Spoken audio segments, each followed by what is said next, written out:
The Shasta County supervisor recall effort will move forward, but only for one of the three targeted supervisors. As Action News Now reporter Ryan Caney tells us, the group Recall Shasta was only successful in gathering the required signatures for one of those three, Leonard Moty. Today, over 4,400 signatures were validated. 4,300 were required by law. Recall Shasta had aimed to recall 3 county supervisors, including Supervisors Mary Rickert and Joe Commenti, for not standing up against state COVID mandates. But Recall Shasta claims major wildfires and the subsequent poor air quality hindered their petition drive efforts for over a month, so they chose to focus their efforts on Moty. An interview with Action News Now was called off today by Recall Shasta leader Alyssa McEwen, who issued a statement saying, "Certification of the recall by Shasta County Registrar affirms all the planning and effort by our volunteers. Recalling Leonard Moty was our top priority, but it will help fuel our mission to recall any politician who puts their own interests above the public interest or who refuses to stand up for our rights." The recall process now falls to the Board of Supervisors.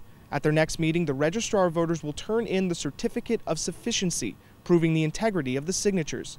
From there, the board will decide the exact dates for the candidate filing period and the election date. The Registrar voters will recommend February 8th.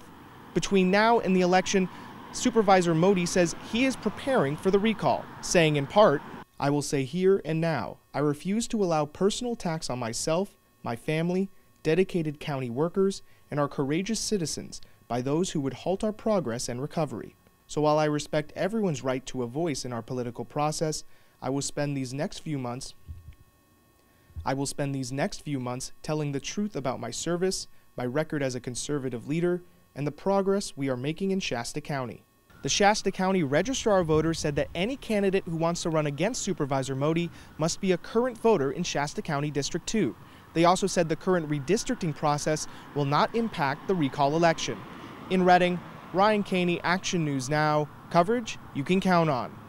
Now, the group Shasta Forward has opposed the recall effort. It did not comment to Action News Now regarding today's developments, deferring to Supervisor Moty's statement. But after Recall Shasta turned in its signatures, the group did say that Recall Shasta has prosecuted a campaign based on deception, distortion, and lies.